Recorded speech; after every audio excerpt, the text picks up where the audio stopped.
তারপরে নির্লজ্জ বেহায়া এসছে আবার ভোট চাইছে তৃণমূলের দালালগুলো। কতদিন চলবে বাংলা এই রাজনীতি? লুট করবে, অত্যাচার করবে, চোখ রাঙাবে, দাদাগিরি করবে, কোটি কোটি টাকা সম্পত্তি বানাবে। যে দেখেছেন নিরাপদ সরকারকে, দেখছেন এমএলএ ছিলেন আপনারা, এখানকার মানুষ বহু এমএলএ কে দেখেছেন, বহু এমপিকে, বহু পঞ্চায়েত মেম্বারকে দেখেছেন আমাদের, আর এদেরকেও দেখছেন। 5 বছর আগে, 6 বছর আগে খালি গায়ে কাঁধে গামছা নিয়ে ঘুরে বেড়াতো, দেখলে দূর থেকে চেনা যেত তৃণমূলের ওই নেতা বসে আছে। এখন পঞ্চায়েত দখল করেছে গায়ের জোরে। কিভাবে পঞ্চায়েত দখল হয় আপনারা জানেন? এখানে পঞ্চায়েত সমিতি আমরা জিতেছিলাম, সার্টিফিকেট কেড়ে নিয়ে দখল করেছে। গোটা বাংলার এই চেহারা। 5 বছর আগে, 6 বছর আগে কাঁধে গামছা থেকে চেনা যেত কোন তৃণমূলের নেতা। আর 5 বছর পঞ্চায়েত চালিয়ে এখন তাদের কাঁধে আর গামছা দেখবেন না। এখন 2 কিলোমিটার দূর থেকে দেখতে পাবেন হেঁটে আসছে, গলায় দেখবেন কুত্তার বকলেসের মতো সোনার চেন ঝুলছে, দেখলে চিনতে পারবেন তৃণমূলের পঞ্চায়েতের নেতা। রাগ হয় না বলুন তো? কষ্ট হয় না এগুলোকে দেখলে? এই চলবে দিনের পর দিন। এই আপনাদেরকে বলছি, এগুলো বন্ধ করতে হবে, শেষ করতে হবে। সময় খুব বেশি নেই হাতে। দেখুন এই তৃণমূলের চুরি নিয়ে, ওদের দাদাগিরি নিয়ে একটার পর একটা কথা বলে যাওয়া যায়। এদের চুরি, এদের দাদাগিরির বর্ণনা করে সময় নষ্ট করে লাভ নেই। এদের গালাগাল খেয়ে এরা চুরি করা বন্ধ করবে না। এমন বেহায়াদের পার্টি, গালাগাল খেয়ে কোনদিন দেখবেন ছাগল ঘাস খাওয়া বন্ধ করে দেবে, তৃণমূল কোনোদিন ঘুষ খাওয়া বন্ধ করবে না। এদেরকে গালাগাল দিয়ে নিজেদের সময় নষ্ট। আপনাদেরকে বলছি, যা হয়ে গেছে হয়ে গেছে। সামনের দিকে তাকিয়ে আমরা নতুন বাংলা তৈরি করতে চাই। কদিন পরে রাজ্যের বিধানসভার ভোট। আপনাদের আশীর্বাদে, আপনাদের ভালোবাসায়, আপনাদের দোয়ায় যেখানে যেখানে বামপন্থীরা আপনাদের সমর্থন পাবে, মানুষের সমর্থন পাবে, আমাদের এমএলএরা জিতে যেতে পারবেন বিধানসভায়। 5 জন জিতবেন না, 50 জন জিতবেন না, 15 জন জিতবেন না, 150 জন জিতবেন, আপনারা ঠিক করবেন।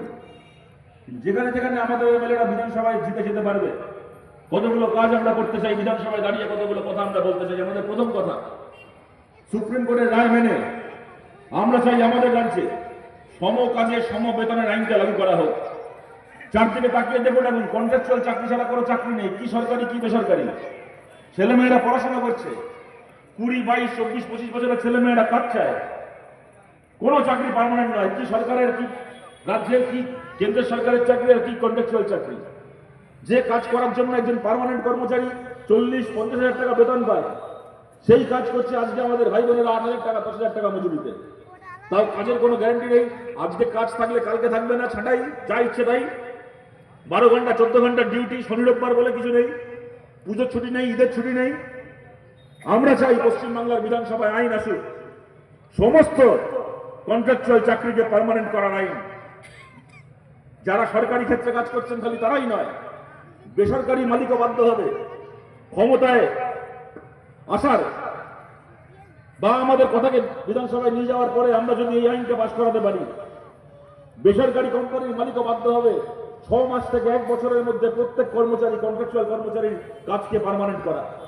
যে সিভিক ভলেন্টিয়ার ভাই বোনেরা রয়েছে তাদেরকেও আমরা বলছি, আমরা সিভিক ভলেন্টিয়ারের চাকরিকেও স্থায়ী সরকারি চাকরি করতে চাই।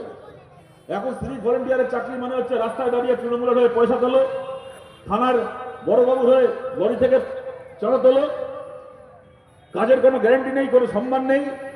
আমরা সিভিক ভলেন্টিয়ারের চাকরিকেও সম্মানের চাকরি করতে চাই। সেই সিভিক ভলেন্টিয়ারের চাকরিরও পেনশন হবে, প্রভিডেন্ট ফান্ড হবে, যার চাকরির নিরাপত্তা হবে, স্থায়ী হবে তার চাকরি, সেই ব্যবস্থা আমরা করতে চাই। আমি বলার আগে বন্যা দিয়ে আস্তে আস্তে শুনছিলাম, উনি বলছিলেন দুর্গাপুরে ধর্ষণের ঘটনা, আপনারা দুর্গাপুর দেখেছেন, আরজিকর দেখেছেন, একটার পর একটা ঘটনা। এই জেলায় কামদুরি দেখেছেন, যতবার এরকম কোনো ঘটনা ঘটেছে, আমাদের ঘরের কোনো মেয়ে, আমাদের কোনো মা, আমাদের কোনো বোন কারোর সঙ্গে এরকম ঘটনা ঘটিয়েছে, কতগুলো জানোয়ার, যতবার এরকম ঘটনা ঘটেছে প্রত্যেকবার মমতা ব্যানার্জি যে বোনের ওপর, যে মেয়ের ওপর ধর্ষণ হয়েছে তার দোষ খুঁজেছে। রাত্রে বাড়ি থেকে বেরিয়েছিল, সে কেন এর সঙ্গে মিশেছিল, সে কেন তার সঙ্গে কথা বলেছিল, সে কেন এই জামা কাপড় পরেছিল। বাংলার মায়েদেরকে জিজ্ঞেস করছি, বাংলার বোনদেরকে জিজ্ঞেস করছি, প্রতিবার ভোটের আগে মমতা বন্দ্যোপাধ্যায় এসে বলবে বাংলা নিজের মেয়েকে চাই, আমি তোমাদের ঘরের মেয়ে, আমি তোমাদের ঘরের বোন, এই বলে মায়েদের বোনদের ভোট দিয়ে জিতবেন। আর ভোটে জেতার পরে বাংলার কোন মায়ের ওপর, বাংলার কোন বোনের ওপর যখন এই ঘটনা ঘটবে, তখন মমতা ব্যানার্জি মাথায় হাত রেখে একটার পর একটা ধর্ষককে রক্ষা করবেন, আর যে ধর্ষিতা তার দিকে আঙুল তুলবেন। কতদিন এই বেহায়াপনা আমরা বাংলায় সহ্য করবো? কতদিন এই নির্লজ্জতা আমরা বাংলায় সহ্য করবো? এবং আমরা যখন সরকার চালিয়েছি বাংলায়, বাংলায় কখনো ধর্ষণের ঘটনা ঘটেনি এমন নয়। যদি আজ বাদে কাল আপনাদের ভালোবাসায় আবার সরকার চালাই, আমরা সরকারে আসলে ম্যাজিকের মতো সব ধর্ষণ বন্ধ করে দিতে পারবো। হয়তো তাও নয়, বলতে খারাপ লাগলে ওটা সত্যি, কিন্তু এইটুকু বলতে পারি, যদি কোথাও কোনো রকম ঘটনা ঘটে, বাংলার মুখ্যমন্ত্রী হোক কি পাড়ার একটা ছিচকে মস্তান হোক, কারণ মুখ দিয়ে যদি এই কথা বেরোয় যে ধর্ষণ হয়েছে ধর্ষকদের দোষে নয়, ধর্ষণ হয়েছে ধর্ষিতার দোষে, সেই মেয়েটার দোষে ধর্ষণ হয়েছে, কারো মুখ থেকে যদি এই কথা বেরোয়, তার ওই জিভ ধরে টানতে টানতে আগে তাকে জেলের ভেতর ঢোকানো হবে। এই বাংলা আমরা তৈরি করবো, যদি আপনাদের সেই আশীর্বাদ, আপনাদের সেই ভালোবাসা আমরা পেয়েছি।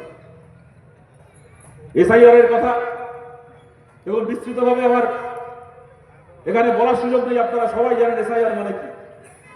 আমাদের গণতন্ত্রে অনেক দোষ ছিল, অনেক ত্রুটি ছিল, অনেক খামতি ছিল আমাদের দেশের গণতন্ত্রে। টাকা দিয়ে ভোট হয়, গায়ের জোরে ভোট হয়, জাতের নামে ভোট হয়, ধর্মের নামে ভোট হয়, ভোটের আগে লোকে একরকম কথা বলে, ভোটের পরে ভুলে যায়, অনেক কিছু ছিল।